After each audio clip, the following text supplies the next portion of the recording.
Sergio, gracias por las palabras, por esa definición tan bella, especialmente valiosa porque proviene de un compañero como vos. Efectivamente, lo que vos decís es parte de la expectativa que tenemos. Yo hablo en nombre mío, pero creo que interpreto el sentimiento de todos, que las reflexiones, los diagnósticos y las propuestas solamente tienen sentido para nosotros si se transforman en acciones concretas. Y bueno, acumulando algunos añitos cada uno de nosotros en nuestros hombros, esas acciones concretas no pueden esperar indefinidamente.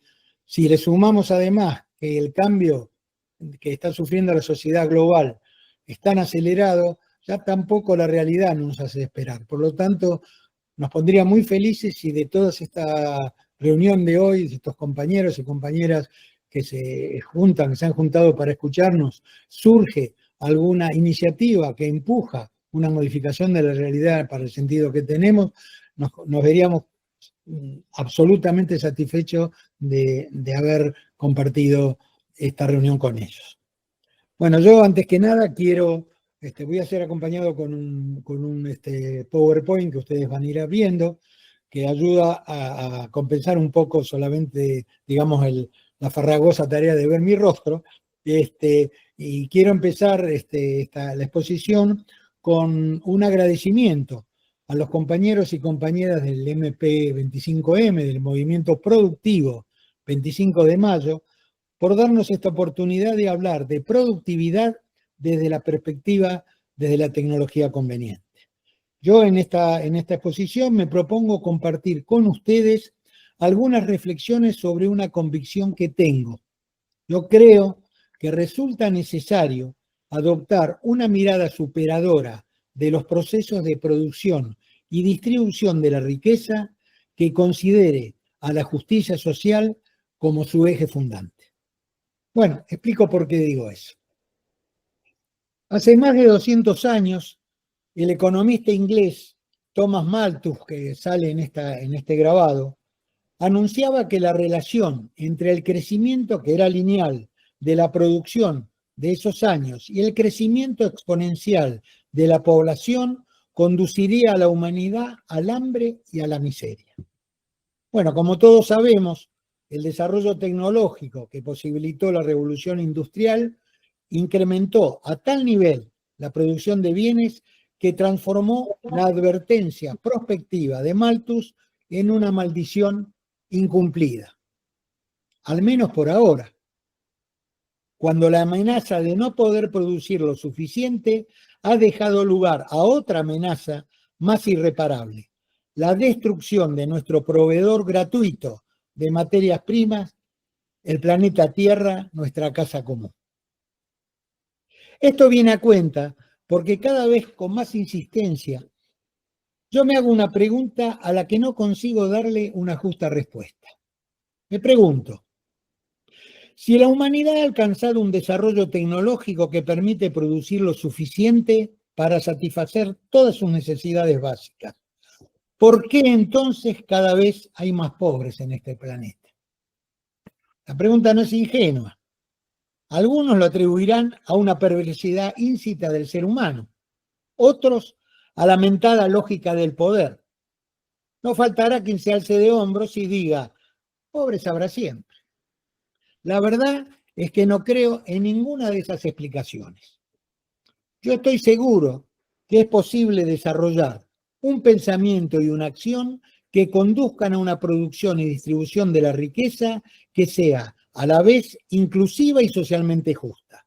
Creo además que este es el momento de hacerlo. La desaparición del trabajo, la crisis ambiental, la creciente concentración económica y financiera, la multiplicación de gobiernos represivos, la pobreza generalizada, el incremento de la conflictividad bélica. Todas estas realidades son indicadores incontrastables del agotamiento del sistema capitalista que creciera junto a la revolución industrial. Un sistema que se desarrolló impulsado por un desarrollo tecnológico que privilegia la ganancia como factor determinante de su crecimiento. Hoy, el paradigma tecnológico motor del desarrollo capitalista que privilegia la ganancia y también motor de su agotamiento, se transforma de una manera vertiginosa en otra cosa, el paradigma tecnocrático. En palabras del Papa Francisco, dice lo siguiente: el paradigma tecnológico encarnado por la inteligencia artificial, esto lo dijo en la presentación, en el mensaje que mandó a los líderes del G7 relativamente muy poco antes de su desaparición física. Decía lo siguiente Francisco: el paradigma tecnológico encarnado por la inteligencia artificial corre el riesgo de dar paso a un paradigma mucho más peligroso que ya identificado con el nombre de paradigma tecnocrático. Paradigma tecnocrático. Francisco dice también que el paradigma tecnocrático también tiende a ejercer su dominio sobre la economía y la política. La economía asume todo desarrollo tecnológico en función del rédito, sin prestar atención a eventuales consecuencias negativas para el ser humano. Las finanzas ahogan a la economía real, dice Francisco en Laudato Si. La globalización financiera se transforma en globalización tecnocrática. Hay reacciones por eso. Desde Grecia, el economista Varoufakis habla del tecnofeudalismo, una palabra que hace unas semanas se puso de moda y que todos la hemos escuchado en boca de algunos. Bueno, ahora la escuchan en boca mía. Por otro lado, el Premio Nobel de Economía, Acemoglu, propuso hace un tiempo atrás humanizar, esa es la palabra que utilizó, a la inteligencia artificial. Desde Estados Unidos, Jonathan Taplin nos describe los planes de cómo los multimillonarios tecnocráticos, encabezados por Elon Musk, se aproximan a su objetivo de gobernar al mundo, con una humanidad sustentada, con una asignación universal pagada en criptomonedas, mientras que estos dioses berretas del transhumanismo dan a luz a una nueva especie, los cyborgs, de vida eterna y facultades suprahumanas, que reemplazarían a nuestra incómoda y contradictoria especie. Mientras tanto, en nuestro país, un insultador serial ha llegado a la presidencia proclamando la destrucción del Estado como una virtud. Hoy lleva exactamente, y se la cuenta, 598 días de gobierno, ejerciendo una política de degradación sistemática de la población al negarle salud, educación y dignidad, e instalando, de hecho, un laboratorio de ensayo del modelo transhumanista que mencionaba recién. Nos encontramos ante una realidad que asombra y desconcierta a muchos de los que todavía intentan analizarla con las teorías hijas del capitalismo, que ya no dan respuesta a un mundo que cambia sin vuelta atrás. Para que este desconcierto no convierta las intencionalidades y las teorías conspirativas que mencioné recién en realidades, es necesario que enfrentemos el riesgo de la profecía autocumplida. Por eso creo que es el momento de sumarse a la batalla cultural con la que nos desafían, desarrollando una nueva mirada sobre la economía, a la que yo, si me permite, le voy a dar un nombre, un poco desde nuestra propia historia y un poco de nuestro propio pensamiento, que es el de economía conveniente. Economía conveniente. Les confieso que a mí personalmente y los compañeros con los que he charlado esto, que estamos en esta línea de pensamiento, acordamos que es un nombre hermoso por varias razones. Para nosotros remite a la definición sobre tecnología conveniente que sostiene la misión, que tiene dos objetivos que son totalmente compatibles con una nueva mirada sobre la economía, que es mejorar la calidad de vida de la sociedad y respetar a la naturaleza.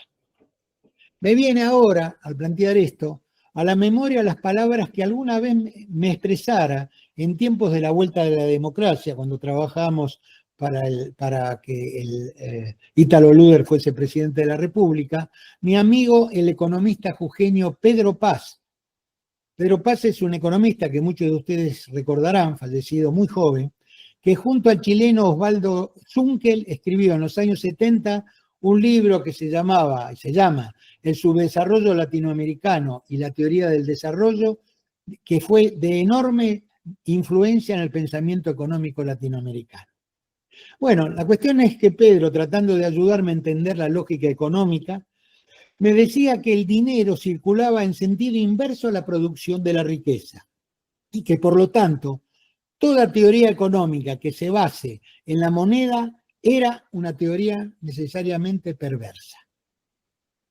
Ese pensamiento de Pedro me acompaña hasta hoy y me ayuda a preguntarme, a hacerme dos preguntas. ¿Qué pasaría si también invertimos, además del sentido del dinero y la perversidad, si también invertimos el sentido del camino que va desde la producción al consumo?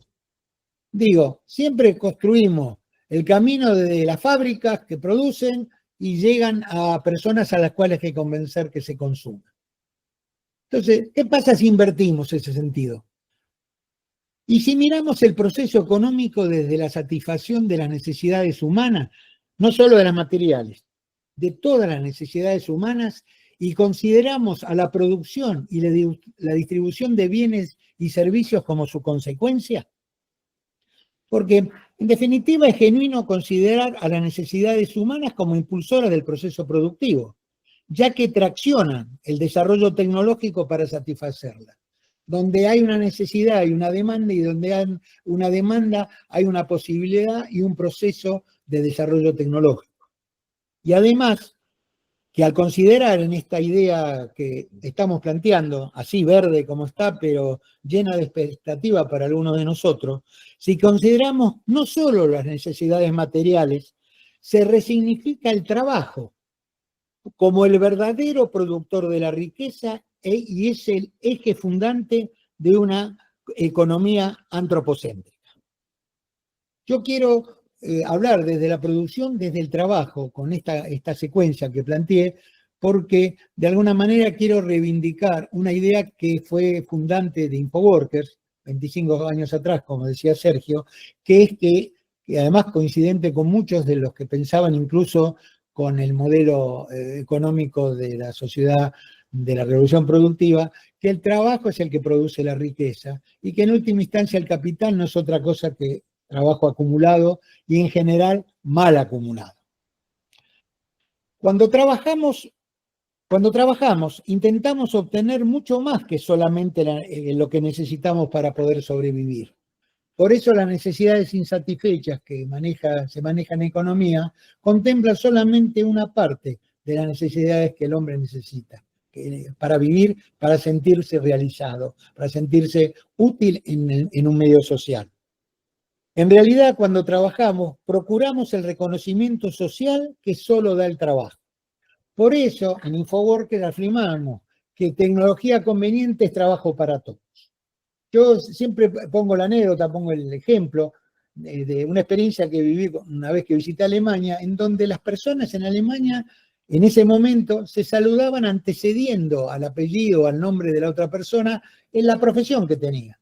Entonces yo vi, digamos, hablando en castellano, dos alemanes, que es un ejemplo, que se saludaban uno a otro diciendo, ¿qué tal, carpintero Franz? Y el otro decía, muy bien, dentista Fritz. Es decir, en la valoración social, la capacidad de tener un trabajo y entregar con su trabajo parte del conjunto de valores que permite que una sociedad funcione, estaba fijada en primer lugar y de alguna manera tenía el efecto doble de ser reconocido y de reconocerse a partir de su ubicación en el orden que permite el desarrollo productivo y la distribución de la riqueza. Cuando hablamos vengo entonces al hablar de trabajo, a hablar de capital, a hablar de riqueza y hablar de distribución, en fin, hablar de economía. Cuando hablamos de trabajo, podemos escuchar la palabra otra vez de Francisco, que tiene una definición con la cual coincidimos totalmente. Francisco dice en Laudato Si, cuando hablamos de trabajo, no hablamos solo del trabajo manual o del trabajo con la tierra, sino de cualquier actividad que implique alguna transformación de lo existente. Desde la elaboración de un informe social hasta el diseño de un desarrollo tecnológico. Yo a este pensamiento del trabajo como todo lo que aporta a cada individuo, en un curso que estoy dando en un gremio, en un momento dado, cuando hablé de economía y los valores de la economía, yo pregunté, ¿tiene valor para la sociedad los 2 años que las madres pasan como pueden al lado de sus hijos cuando nacen para conformarlos en salud y muy posiblemente su conformación para, digamos, futura? Y todo el mundo asentó vigorosamente, por supuesto que tiene valor. ¿Y cuánto vale para la economía?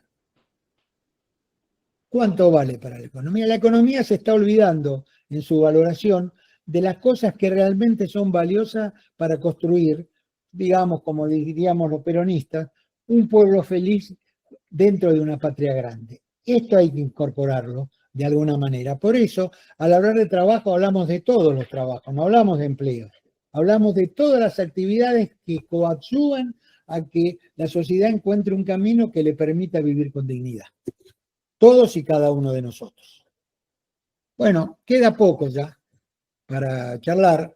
Nosotros en Infoworker tenemos 4 frasecitas, 4 apotegmas, y levantamos la bandera de que luchamos en lo que podemos para crear trabajo digno para todos los argentinos. Entonces, voy a contarles cuáles son esos 4 apotegmas y con esto vamos cerrando, digamos, esta exposición para dar paso a Héctor y después a toda la discusión que genere el conversatorio y esta propuesta que hacemos desde Infoworkers y hacemos desde la misión Tecnología Conveniente. El apotegma 1, el trabajo es un derecho inherente a la condición humana y el camino para alcanzar su plena dignidad. No es un hecho casual. Ese es un derecho que nace con el ser humano y por lo tanto debe ser defendido a cualquier condición. Incluso por eso nosotros somos sumamente críticos con las movidas que hay hablando de la asignación universal que permite, digamos, al individuo clasificarlo como un inútil al cual hay que sobrevivir porque si no, aunque no entregue sus capacidades para construir el bien común. Este es el apotegma 1. El apotegma 2. El capitalismo ha reducido al trabajo y al trabajador a la categoría de un insumo más. Es una materia prima a la que denominan como recurso humano que corre la misma suerte que cualquier otra cuando los números no cierran y las ganancias dejan de ser tales. Esta concepción ha llevado a la humanidad a un punto límite, en el que una creciente proporción de la población mundial, como sabemos todos, es expulsada del sistema productivo y condenada al hambre y a la indignidad.